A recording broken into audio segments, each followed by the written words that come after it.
E aí galera, hoje vamos falar sobre uma das estratégias mais poderosas e versáteis que existem na ciência da computação, a divisão e conquista.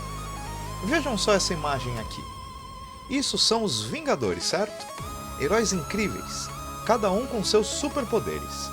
Agora imaginem que Thanos, aquele vilão gigantesco, está vindo destruir o universo. O que os Vingadores fazem? Eles não enfrentam o Thanos todos juntos de uma forma desorganizada. Não, eles dividem a missão em estratégias menores, cada um com seu objetivo. Alguns vão proteger a Terra, outros vão buscar as joias do infinito. Cada grupo conquista a sua missão, e no final eles combinam os seus esforços para derrotar o vilão. Pois é, isso é a divisão e conquista. E hoje vou mostrar para vocês que essa não é apenas uma estratégia de super-heróis. É também a estratégia que os melhores programadores do mundo usam para resolver problemas gigantescos. Problemas que parecem impossíveis à primeira vista. Agora, deixem eu quebrar isso para vocês em 3 passos bem simples. 3 passos que vão transformar como vocês pensam sobre como resolver problemas. Mas antes de começar, faça como o Hulk, esmague esse like e deixa aqui nos comentários qual é seu Vingador favorito. Aqui está o coração de tudo, a tríade da força. 3 passos que parecem simples, mas são absolutamente poderosos. Vamos destrinchar cada um deles. O primeiro passo é dividir. Imagine que você tem um problema gigante. Um problema que parece impossível de resolver de uma vez. O que você faz? Quebra em pedaços menores. Subproblemas, que são do mesmo tipo do problema original, mas muito menores. É como se você estivesse dizendo: ei, problema gigante, você não é tão assustador assim. Vou quebrar você em 10 problemas pequenos e cada um deles é mais fácil de resolver. A chave aqui é cada subproblema ser idêntico em natureza ao problema original, só que em escala menor. Isso é fundamental. Ou seja, você vai resolver um pedacinho daquele problema grande. Para o segundo passo, a gente tem a conquista. Agora que você tem subproblemas menores, você resolve cada um deles. E aqui vem a mágica. Você resolve cada subproblema usando a mesma estratégia. É recursão, pessoal. Você divide cada subproblema novamente e novamente até que o problema fique tão pequeno que seja trivial de resolver. É como um matrioshka, aquelas bonecas russas que você abre e tem uma boneca menor dentro, e dentro dela tem outra menor ainda. E o terceiro passo é combinar. Aqui é onde a mágica acontece. Você pegou todas as soluções dos subproblemas menores e as combina para formar a solução do problema original. É como montar um quebra-cabeça. Cada peça é uma solução de subproblemas. Quando você coloca todas as peças juntas, você tem a imagem completa. Mas aqui vem o detalhe importante. A combinação tem que ser eficiente.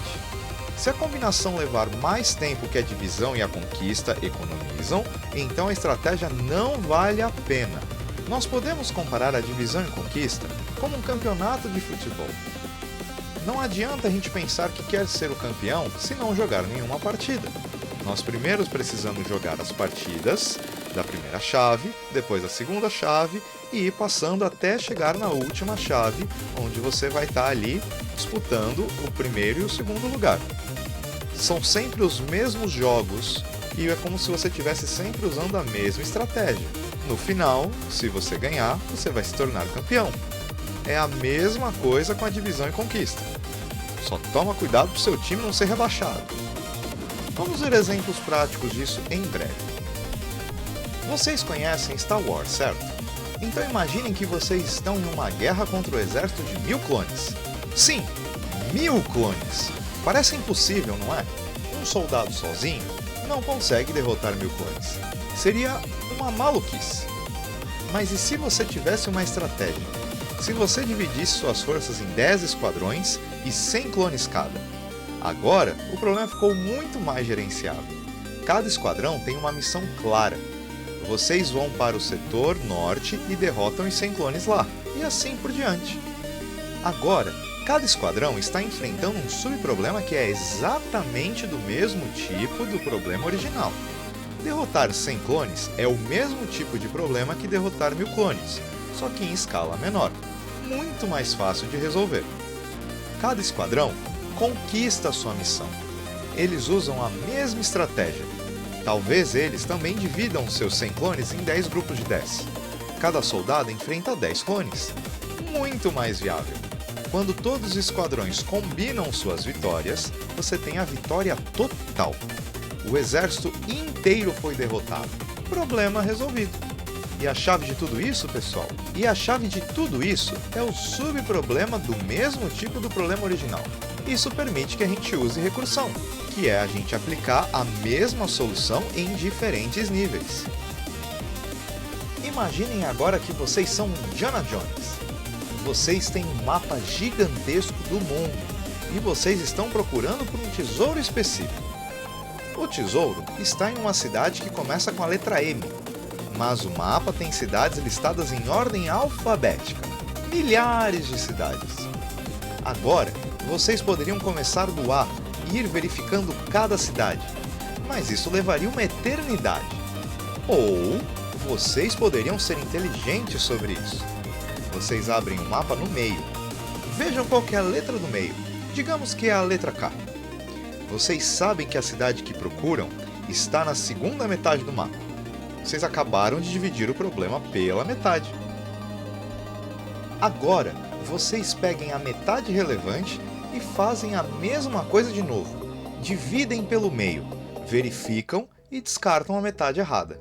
E novamente, até que vocês encontram o tesouro. Isso é a busca binária. E aqui está o número mágico. 1 milhão de itens, vocês precisam apenas de 20 comparações no pior caso. 20! Não 1 milhão, só 20. Por quê? Porque para cada passo, vocês eliminam metade dos elementos. Quantas vezes vocês conseguem dividir 1 milhão por 2? Aproximadamente 20 vezes. É logarítmico, pessoal. A complexidade é O log de n. Isso é o poder da divisão e conquista. Você transforma um problema que levaria uma eternidade em um problema que leva segundos. Agora, vamos relembrar um pouquinho do que acontece em Dragon Ball Z. Vocês conhecem a fusão Potara, certo? Dois personagens se juntam e se transformam em um único personagem muito mais poderoso. É a fusão perfeita. Pois bem, o Merge Sort funciona de forma bem parecida. Ele é um algoritmo de ordenação que usa divisão e conquista de forma elegantíssima. A primeira fase é a divisão. O Merge Sort pega o vetor desordenado e divide ao meio. Depois, divide cada metade ao meio de novo. E de novo, até que cada pedaço tem apenas um único elemento. Um elemento sozinho é trivialmente ordenado, certo? A segunda fase é a conquista. O algoritmo resolve recursivamente cada metade. Mas como cada metade é um único elemento, a solução é trivial. E agora, partimos para a parte do merge. O merge sort pega dois vetores pequenos e ordenados e os mescla em um vetor maior e ordenado. Ele vai comparar o primeiro elemento de cada vetor, pega o maior e coloca no resultado. E repete. Quando você mescla dois vetores ordenados, o resultado é sempre um vetor maior e ordenado. É uma operação muito eficiente. O merge sort divide o vetor em pedaços pequenos, depois mescla de volta em ordem. E a complexidade? É n log de n no pior caso. Sempre. Não importa como o vetor esteja organizado. O merge sort é confiável como um tanque de guerra. Esse código, apesar de simples, é cheio de nuances. O segredo do merge sort é entender que ele sempre vai dividir e depois juntar as partes que foram divididas. Todo esse código vai estar na descrição. Eu tenho uma série de números aleatórios aqui que não estão ordenados. Agora vamos executar o merge sort. Primeiro de tudo, nós temos essa condição. Se o início for menor que o fim, Então eu posso realizar a minha troca. Como vocês podem ver, o início é 0 e o fim é 5. Eu encontro o valor do meio através deste cálculo, nessa fórmula que vocês estão vendo aí na tela. E encontrando o índice do meio, eu sou capaz de dividir esse vetor em dois. O primeiro, que começa no começo e termina no meio do vetor, e o segundo, que começa no meio do vetor mais 1 até o fim. Quebrei ele na metade. Vejamos aqui como que seria esse exemplo na prática. A metade do nosso vetor fica com os números 420, 69, 666 e a outra metade 13, 17 e 51. E vamos para a primeira parte, que é 420, 69 e 666. Para isso, vamos executar a função recursiva merge sort. Então vamos chamar de novo. O nosso vetor agora a gente vai tratar como se fosse do tamanho de 0 até 2, com 3 posições. O elemento do meio é o índice 1. Ou seja, o nosso vetor 420, 69, né, o índice do meio, e 666 é o índice final. E agora vamos ver novamente um pedaço do vetor, a primeira metade. Para isso, vamos executar novamente para descobrir onde que é o índice do meio. Lembrando que o nosso vetor agora só vai ter duas posições, o 420 e o 69. E quando a gente entrar na função, a gente só vai ver o vetor com uma posição, que é o número 420. Agora que ele chega nessa parte, na nossa quarta chamada recursiva, ele não vai executar nada, porque a gente só tem um único elemento no nosso vetor. E aí a gente volta para o caso anterior, para ver o vetor a parte da direita, do meio até o final, de um vetor de uma única posição, que é o 69. O primeiro índice do nosso vetor maior. Então vamos ver como isso vai ficar na prática. Na nossa função main, como eu falei, é este número, segunda posição. Quando a gente vai para o merge sort, novamente, o índice do início é igual ao índice do fim, a condição é falsa, e acabou a nossa chamada do merge sort. Vamos voltar para a chamada anterior, onde a gente já viu o vetor da direita e da esquerda, e vamos mesclar tanto o vetor da direita quanto o vetor da esquerda. A nossa função de mesclar vai juntar os dois subvetores. No nosso caso, a gente só vai ter dois numerinhos agora nesse primeiro momento, que é o 420 e o número 69.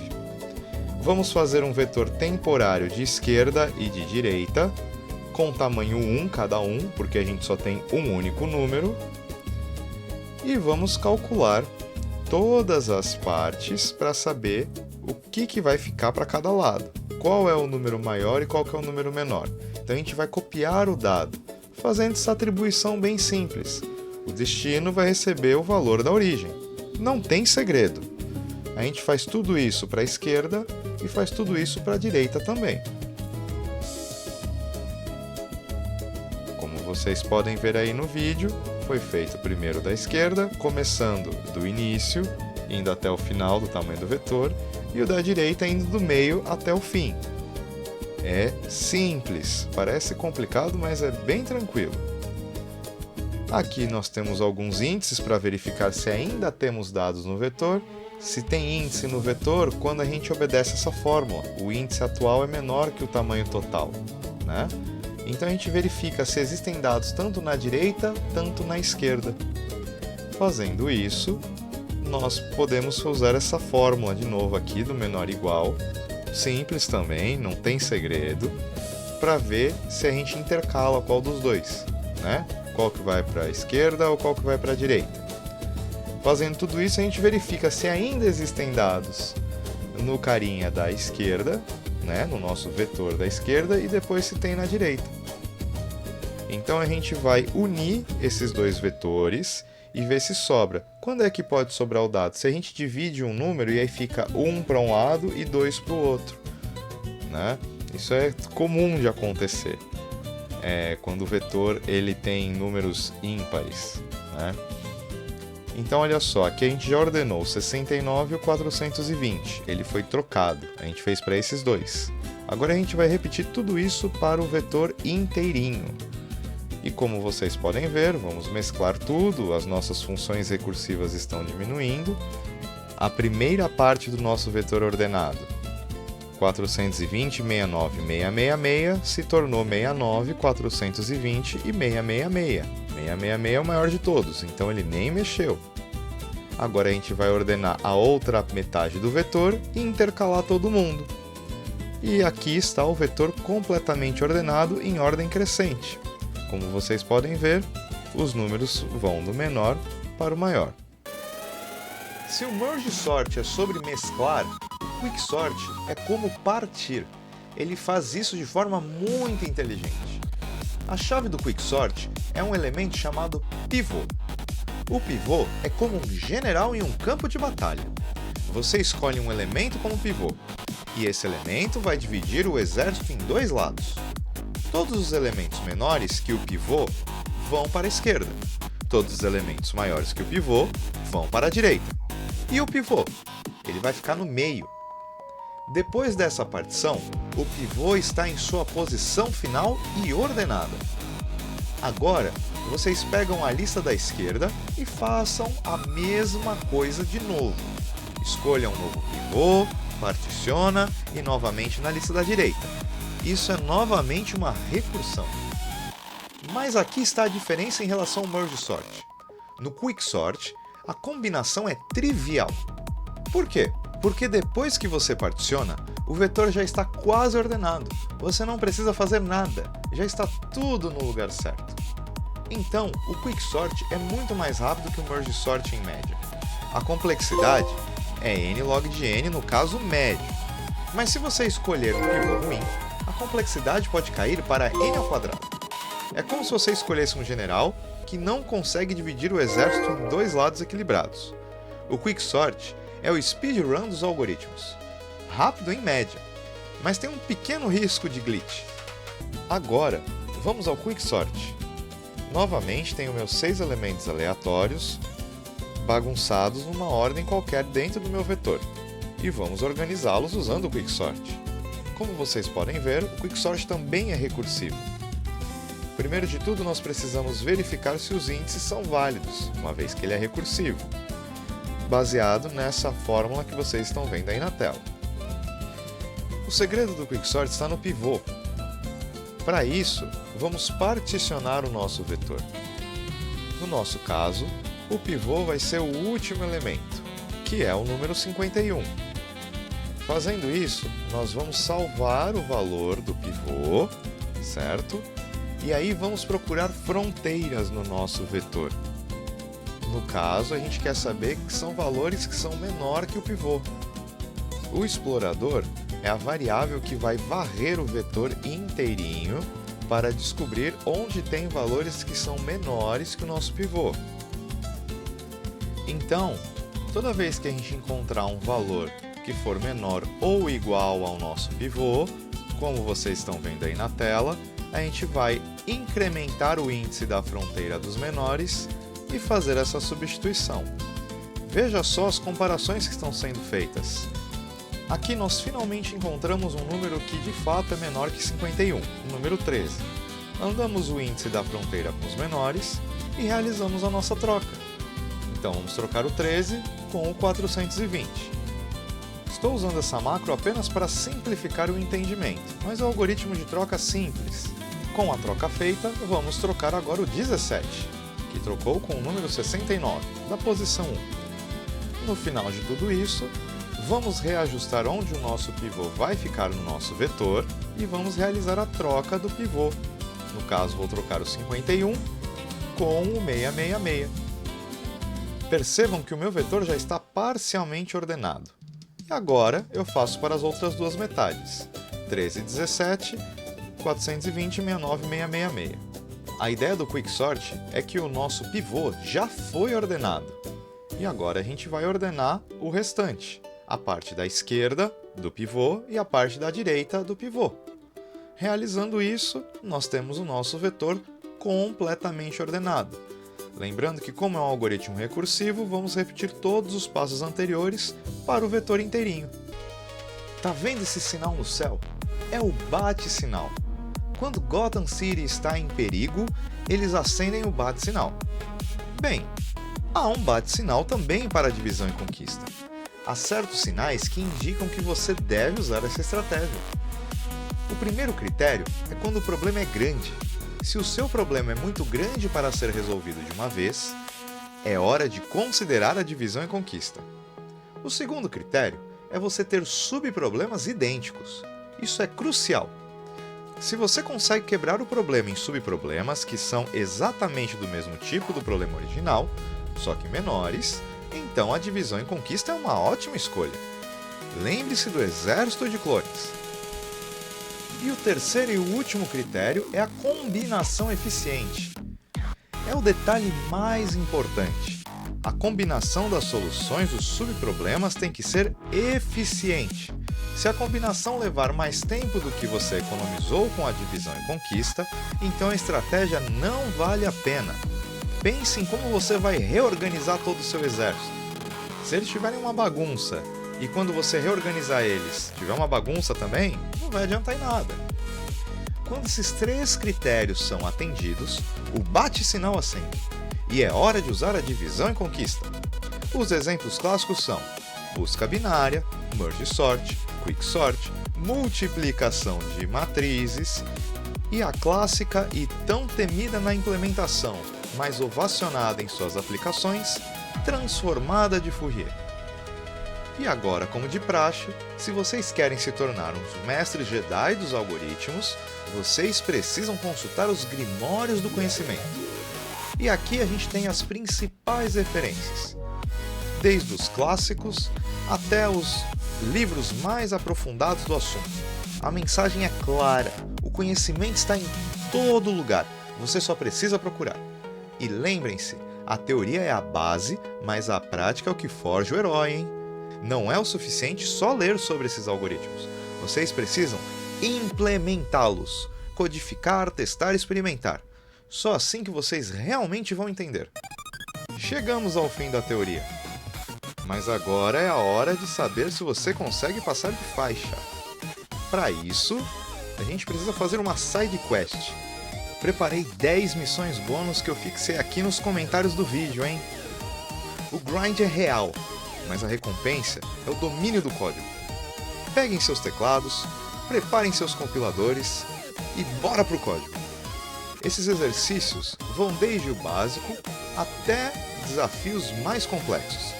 Não se desanime. Se alguns parecerem difíceis, isso é normal. O importante é praticar. Dúvidas, comentários, sugestões? Estão ainda traumatizados com a transformada de Fourier? Deixa aqui nos comentários. Quero interagir com vocês. Quero saber o que vocês ainda têm dúvida. Beleza? Qualquer coisa, galera, me procurem nas redes sociais. Podem me mandar alguma mensagem se tiverem alguma dúvida, que eu vou ficar muito feliz em ajudar. E nos vemos no próximo vídeo!